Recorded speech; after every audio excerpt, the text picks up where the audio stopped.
Messieurs, dames, bonjour. Votre fidélité nous honore et fait de nous ce que nous sommes. Merci de suivre Kivu Morning Post. Aujourd'hui, dans l'actualité du jour, nous allons parler de cette mission du chef de l'État congolais Félix Antoine Tshisekedi en Mbuji-Mayi. Des déclarations exactement, des révélations également. Et hier, à la messe jubilaire de Monseigneur Bénard, Félix Antoine Tshisekedi a pris parole. Et nous allons suivre dans l'actualité du jour ce que Félix Antoine Tshisekedi a dit. Messieurs, dames, vous êtes nouveaux sur la chaîne. N'oubliez pas de vous abonner et on se retrouve dans la deuxième partie de la vidéo.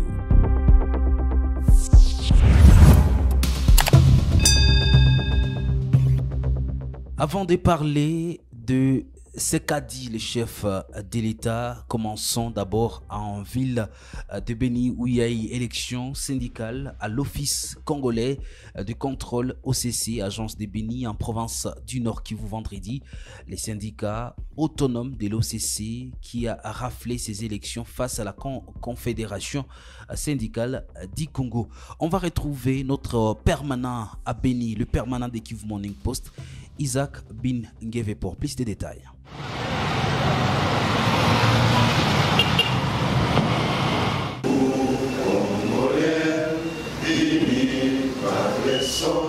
Après l'hymne national, les engins de l'Office congolais de contrôle agence de Béni, dont ceux affectés au poste frontalier de Kassindi et celui affecté à Nobili, ont procédé aux élections syndicales. Les syndicats autonomes des travailleurs de l'OCC Sato CC, représenté par Kakule Yayi Rouelei, président de la délégation syndicale, a remporté ces élections avec 61 voix sur 95 contre 33 pour la Confédération syndicale du Congo, CSC. Tout en remerciant le directeur général de l'OCC en RDC, Paulé Kamoua, chef d'agence de l'OCC Béni et président de la commission électorale, revient sur la proclamation des résultats.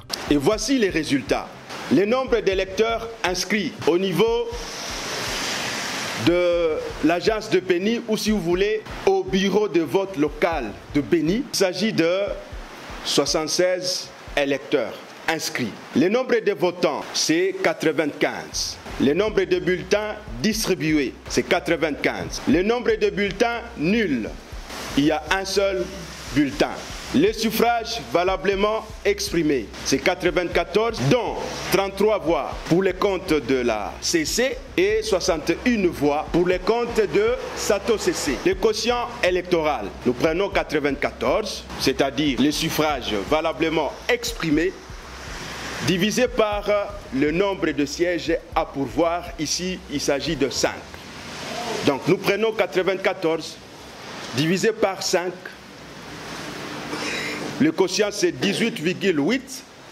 Et lorsque nous arrondissons à l'unité supérieure, parce que le chiffre qui vient après la virgule, c'est supérieur à 5, donc nous avons 19. Kakule Yayi Rouelei, président de la délégation syndicale Sato CC, qui a été élu lors de ces élections libres et crédibles, promet d'être défenseur des intérêts des employés et de l'entreprise.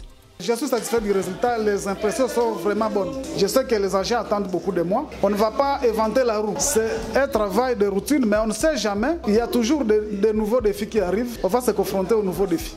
Les syndicats autonomes de l'OCC Sato CC Béni est élu pour un mandat de 3 ans, soit de 2023 à 2026. Parlons de cette question, comme je vous l'ai dit au sommaire. Le président Félix Antoine Tshisekedi était en Mbuji-Mayi depuis les samedis et le chef de l'État congolais a rappelé d'abord pour commencer une adresse spéciale à l'Église catholique. Félix Antoine Tshisekedi rappelle que l'Église catholique et l'État congolais doivent collaborer ensemble pour la stabilité et l'unité du pays. Il faut le dire, devant plus de 40 000 personnes réunies au stade de Kachala de Mbuji-Mayi au Kasaï oriental pour la messe jubilaire de Monseigneur Bernard, le président Félix Antoine Tshisekedi dit, je cite, « L'État et l'Église ont l'obligation de collaborer et de marcher ensemble. L'Église doit rester au milieu du village et des Congolais en prêchant l'amour, l'unité et l'égalité. » Également par rapport à d'autres questions qui défraient la chronique aujourd'hui, par exemple, Félix Antoine Tshisekedi, le chef de l'État, rassure qu'il remplira jusqu'au bout sa mission de travail pour le bien-être des Congolais. Je propose ici de suivre Félix Antoine Tshisekedi. Je crois aussi que l'État a l'obligation et le devoir de collaborer, de marcher ensemble. Et c'est peut-être ici l'occasion pour moi de tirer la sonnette d'alarme par rapport à une certaine dérive constatée au sein de l'Église catholique.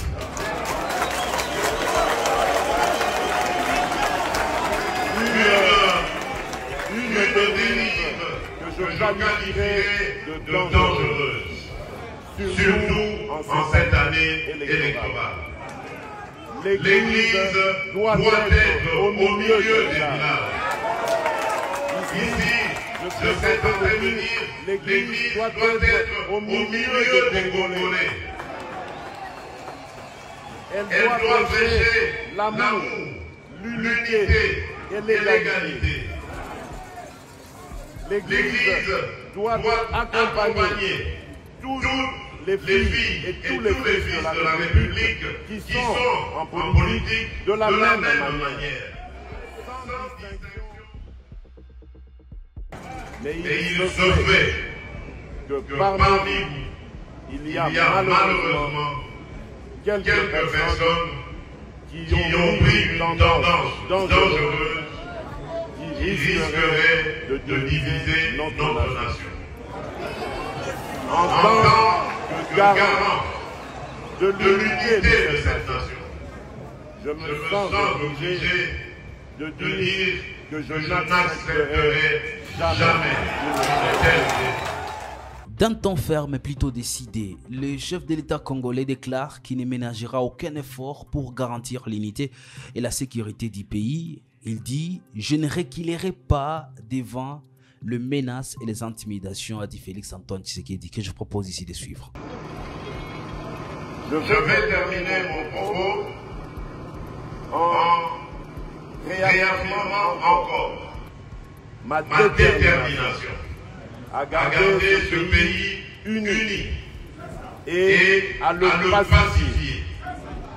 Je ne reculerai pas devant les menaces et les intimidations en tout genre. J'ai passé quasiment les 3 quarts de ma vie à combattre aux côtés d'un grand homme. J'ai cité Étienne Tshisekedi, Wambamba, heureux mémoire.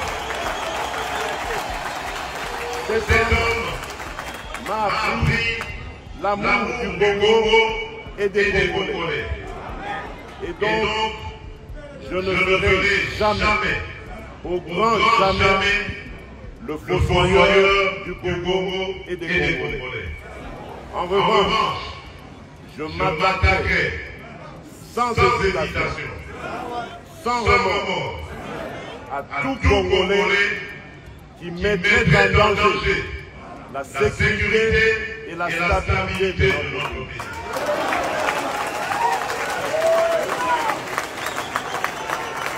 Peu importe ce que l'on dira, violation des droits de l'homme, privation de liberté, je n'en démordrai pas. Parce que démocrate je suis, démocrate je resterai. Je n'ai aucune leçon à recevoir de qui que ce soit dans ce domaine. J'ai la charge de protéger et de garantir le bien-être de tous les Congolais, de quelque bord politique qu'ils soient, religieux ou autres idéologiques, et donc je ne lésiterai sur aucun moyen pour remplir ma mission du mieux que ce soit. C'est l'histoire et Dieu qui me juge.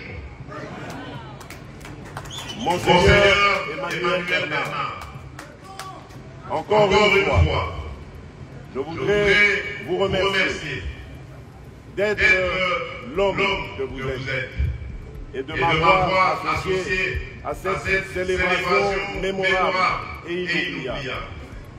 Je suis heureux d'y avoir participé et d'y avoir aussi apporter ma contribution. Je vous souhaite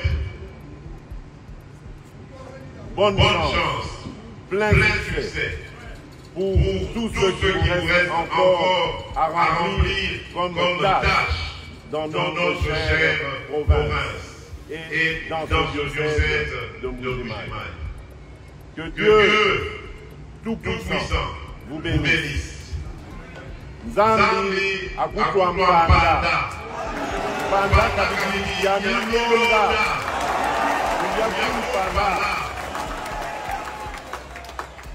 que Dieu bénisse la République démocratique du Congo.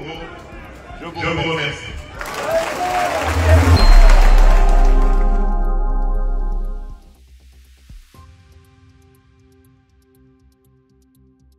A-t-il fait une promesse de plus? A-t-il rassuré le peuple congolais? Mesdames, messieurs, votre point de vue par rapport à cette sortie médiatique du chef de l'État congolais en Mbuji-Mayi, nous sommes au Kasaï oriental, va devoir nous intéresser dans cette émission d'actualité du jour. Laissez votre commentaire sur cette vidéo, partagez la vidéo, laissez votre j'aime si vous avez aimé le contenu et on se retrouve très prochainement avec le même plaisir.